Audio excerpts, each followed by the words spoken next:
Hi മക്കളെ, നമസ്കാരം. നമ്മുടെ പ്രഡിക്ഷൻ ക്വസ്റ്റ്യൻ സെക്ഷനിലേക്ക് എല്ലാവർക്കും സ്വാഗതം. എല്ലാവരെയും ഞാൻ ഇതിനകത്തേക്ക് സ്വാഗതം ചെയ്തുകൊള്ളുന്നു.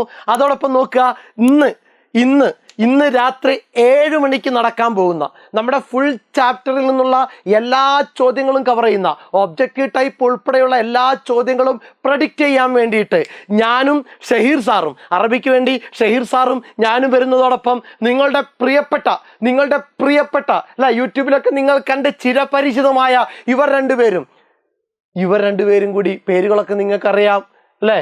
ഹനാൻ ഷായും സ്റ്റീലും എന്ന് നിങ്ങൾ വിളിക്കുന്ന ഈ രണ്ടുപേരും എന്ത് ചെയ്യുന്നുണ്ട്? നമ്മുടെ ഈ പ്രഡിക്ഷൻ സെക്ഷനിലേക്ക് നിങ്ങളോട് സംവദിക്കാൻ, ക്വസ്റ്റ്യൻ പ്രഡിക്റ്റ് ചെയ്യാൻ ഞങ്ങളുടെ കൂടെ എന്ത് ചെയ്യുന്നുണ്ട്? ഇവരും കൂടി ചേരുന്നുണ്ട്.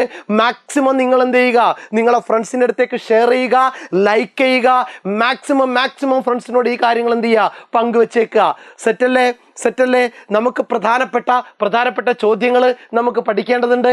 അതോടൊപ്പം പാഠഭാഗങ്ങൾ നിങ്ങളുടെ കയ്യിലേക്ക് വരുന്ന സമയത്ത്, ഇവിടെ സ്ക്രീനിൽ കാണുന്ന സമയത്ത് അതിൻ്റെ നോട്ട് നിങ്ങൾക്ക് കിട്ടാൻ വേണ്ടിയിട്ട് നമ്മുടെ വാട്സപ്പ് അല്ലേ, സബ്സ്ക്രൈബ് ചെയ്യുക. വാട്സപ്പ് ഗ്രൂപ്പിനകത്തേക്ക് ചാനൽ സബ്സ്ക്രൈബ് ചെയ്യുക. അതോടൊപ്പം വാട്സപ്പ് കമ്മ്യൂണിറ്റി ഗ്രൂപ്പിൽ എന്ത് ചെയ്യുക? നിങ്ങൾ ജോയിൻ ചെയ്യുക. പറയുമ്പം ചെറുതായിട്ട് തെറ്റിപ്പോയിട്ടുണ്ടെങ്കിൽ അങ്ങോട്ട് ക്ഷമിച്ചേക്ക്. Okay, ready? നമ്മുടെ ആദ്യത്തെ ചോദ്യം ഇതായിരുന്നു.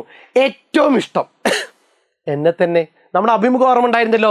KG ശങ്കരപ്പിള്ളയുടെ ഈ വരികളുടെ സമകാലിക പ്രസക്തി വിലയിരുത്തി പ്രതികരണക്കുറിപ്പ് തയ്യാറാക്കുക. സെറ്റാക്കി വെച്ചേക്കുക മക്കളെ. ഏറ്റവും ഇഷ്ടം ആരെ തന്നെയാണ്? എന്നെ തന്നെയാണെന്ന് പറയുന്നിടത്ത് അത് എന്നിലേക്ക് തന്നെ സ്വാർത്ഥത നിറഞ്ഞ ഇന്നത്തെ കാലഘട്ടത്തിൻ്റെ ഒരു ചിത്രമാണ് നമ്മുടെ ഉത്തരത്തിനകത്ത് എന്ത് ചെയ്യേണ്ടത്? കടന്നു വരേണ്ടത്. കൃത്യമായിട്ട് സെറ്റാക്കിക്കൊള്ളുക. ദെൻ നെക്സ്റ്റ്, മതമേതായാലും കൊള്ളാം, മനുഷ്യൻ നന്നായാൽ മതി. ശ്രീനാരായണ ഗുരു. ജാതി ചോദിക്കുന്നില്ല ഞാൻ സോദരി, ചോദിക്കുന്നു നീർ നാവ് വരണ്ടഹോ. കുമാരനാശാൻ. ശ്രീനാരായണ ഗുരുവും കുമാരനാശാനും മുന്നോട്ട് വെക്കുന്ന ഈ ആശയങ്ങൾക്ക് ഇന്നും പ്രസക്തിയുണ്ടോ?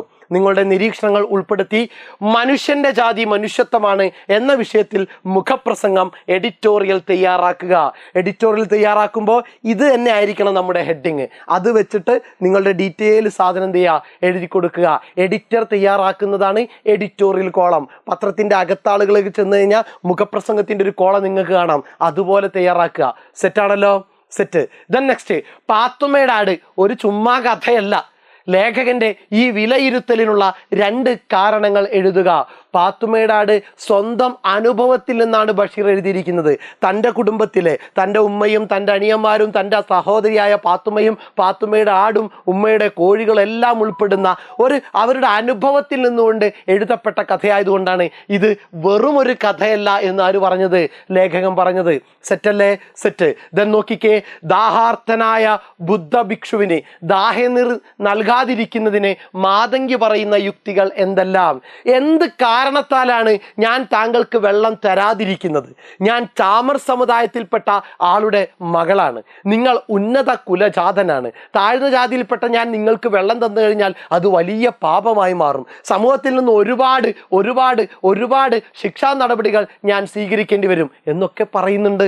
അതിനെന്ത് ചെയ്യുക മക്കള്? സെറ്റാക്കി വെച്ചേക്കുക. ദെൻ നെക്സ്റ്റ്, വൃദ്ധ ചിതറിക്കിടക്കുന്ന വെണ്ടക്കകളുടെ ഇടയിൽ ആ തെരുവിൽ പൊളിഞ്ഞ പാവയെപ്പോലെ അങ്ങനെ കുഴിഞ്ഞു കിടന്നു. പൊളിഞ്ഞ പാവയെപ്പോലെ എന്ന വിശേഷണം നൽകുന്ന അർത്ഥ സൂചനകൾ എന്ത് ചെയ്യുക? വിശദമാക്കുക. എന്താ പൊളിഞ്ഞ പാവയെപ്പോലെ? റോഡിൽ കിടക്കുന്ന ഒരു പൊളിഞ്ഞ പാവയെ നിങ്ങൾ എങ്ങനെ കാണും? മൈൻഡ് ചെയ്യാതെ പോകും, അല്ലെങ്കിൽ ഒന്ന് നോക്കിയിട്ട് അങ്ങോട്ട് നടന്നു പോകും. അതുപോലെ ആളുകളെല്ലാം നോക്കിയിട്ട് ഒരു പരിഗണന കൊടുക്കാതെ കടന്നു പോകുന്ന അവസ്ഥയായതുകൊണ്ടാണ് പൊളിഞ്ഞ പാവയെപ്പോലെ എന്ന വിശേഷണം വന്നിരിക്കുന്നത്. എന്തിലുമേറെ കാമ്യം പണം തുച്ഛന്നത് കൈവന്നോട്ടെ. പണത്തിന് കൂടുതൽ പ്രാധാന്യം കൊടുക്കുന്ന, വസ്തുക്കളുടെ മൂല്യങ്ങൾക്കോ ഗുണങ്ങൾക്കോ മറ്റുള്ള ജീവനോ ഒന്നും പ്രാധാന്യം നൽകാതെ പണത്തിന് പ്രാധാന്യം നൽകുന്ന അവസ്ഥയെ വിമർശിക്കുകയാണ് ഇവിടെ. അതായിരിക്കണം നമ്മുടെ ഉത്തരത്തിൻ്റെ ആകെത്തുക എന്ന് പറയുന്നത്. സെറ്റാണല്ലോ? സെറ്റ്. ദെൻ നെക്സ്റ്റ്, 1 മണിക്കൂർ കൊണ്ട് എഴുന്നേറ്റ് നടക്കും, കാലത്ത് മുതുമലയിലേക്ക് മടങ്ങും. ആനക്കുട്ടി മുതുമലയിൽ നിന്ന് എത്താനിടയാക്കിയ സാഹചര്യം വിശകലനം ചെയ്ത് കുറിപ്പ് തയ്യാറാക്കുക. അല്ലേ? പണ്ട് ഒരു വലിയ തള്ളയാന വന്നിരുന്നു, കാലിൽ കുപ്പിച്ചില്ല് തറച്ച്. അന്ന് ഈ ഡോക്ടർ K ആണ് എന്ത് ചെയ്തത്? ചികിത്സിച്ചത്. അതിൻ്റെ ഓർമ്മ അല്ലെങ്കിൽ ആ വിവരം ഈ ആനക്കുട്ടിയുമായി പങ്കുവെച്ചത് കൊണ്ടായിരിക്കാം ഈ ആനക്കുട്ടി ആരെ തെരഞ്ഞു വന്നത്? ഇതേ ഡോക്ടറെ തെരഞ്ഞ് വന്നിരിക്കുന്നത് എന്നുള്ള കാര്യം എന്ത് ചെയ്യുക? നമ്മുടെ ഉത്തരത്തിനകത്തേക്ക് കൊണ്ടുവന്നേക്കുക. അദ്ദേഹം കുട്ടിയാനയുടെ നെറ്റിയിലും ചെവിയിലും തട്ടി സാന്ത്വനപ്പെടുത്തി. ഈസി ഈസി എന്ന് ഡോക്ടർ പറഞ്ഞു. കൈ രണ്ടും മുന്നിൽ നീട്ടി അദ്ദേഹം അതിൻ്റെ അടുത്തേക്ക് നടന്നു. ആന ഡോക്ടറുടെ സ്വഭാവ സവിശേഷതകളാണ് ഈ വാക്യങ്ങളിൽ തെളിയുന്നത്. നോവൽ ഭാഗവും സംഭാഷണവും വിശകലനം ചെയ്ത് ഡോക്ടർ കെ എന്ന കഥാപാത്രത്തെ നിരൂപണം ചെയ്യുക. Doctor K മൃഗസ്നേഹിയായിരുന്നു. മൃഗങ്ങളോട് എങ്ങനെയായിരുന്നു ഇടപെട്ടിരുന്നത്, മൃഗങ്ങൾ അദ്ദേഹത്തോട് എങ്ങനെയായിരുന്നു ഇടപഴകിയിരുന്നത്, ഈ സാധനങ്ങളൊക്കെ ഉൾപ്പെടുത്തിയിട്ടുള്ള ഡോക്ടർ കെയുടെ കഥാപാത്ര നിരൂപണം നമ്മൾ ക്ലാസ്സിലെടുക്കും. നിങ്ങൾ ഉണ്ടായിരിക്കണം, സെറ്റാക്കി വെച്ചേക്കണം. ഓക്കെ, ഇത്രയാണ് പ്രധാനപ്പെട്ട നമ്മുടെ പ്രഡിക്ഷൻ സെക്ഷൻ. അപ്പം മക്കൾ കൃത്യമായിട്ട് എന്ത് ചെയ്തേക്കുക, പഠിച്ചേക്കുക, ഫ്രണ്ട്സിനോട് പറഞ്ഞേക്കുക. ഇന്ന് രാത്രി 7 മണിക്ക് നിങ്ങൾ കൂട്ടിക്കൊണ്ടുവരുന്ന ഒരാൾ 5 ആളെ വീതം കൂട്ടിക്കൊണ്ടുവരുമെന്നുള്ള വിശ്വാസത്തിൽ ഇന്നത്തെ ലൈവ് ക്ലാസ് എന്ത് ചെയ്യും, നമ്മൾ ആരംഭിക്കും. ആ ലൈവ് ക്ലാസ്സിനകത്ത് നിങ്ങളുടെ പ്രിയപ്പെട്ട സംഗീതജ്ഞരും യൂട്യൂബേഴ്സും ഉണ്ട് നമ്മുടെ ക്ലാസ്സിൻ്റെ പ്രഡിക്ഷൻ പറയാൻ വേണ്ടിയിട്ട്. അപ്പം മക്കൾ തീർച്ചയായിട്ടും വീഡിയോ ലൈക്ക് ചെയ്യുക, മാക്സിമം ഷെയർ ചെയ്യുക. രാത്രി 7 മണിക്ക് നിങ്ങൾക്ക് വേണ്ട ചോദ്യങ്ങളുമായിട്ട്, ഒബ്ജക്റ്റീവ് ടൈപ്പ് ഉൾപ്പെടെ പരീക്ഷയ്ക്ക് വരുന്ന ചോദ്യങ്ങളുമായിട്ട് ഞാൻ ഇവിടെ അരങ്ങത്തെത്തുമ്പോൾ എൻ്റെ കൂടെ, നിങ്ങൾ വേദിയിലല്ല, നിങ്ങൾ സദസ്സിലല്ല ഇരിക്കേണ്ടത്, എൻ്റെ കൂടെ ഈ ക്ലാസ്സിൽ നിങ്ങളും കൂടി ഉണ്ടാകുമെന്നുള്ള ഉറപ്പോട് കൂടിയിട്ട് ഈ പ്രഡിക്ഷൻ സെക്ഷൻ ഇവിടെ അവസാനിപ്പിക്കുന്നു. Okay, thank you.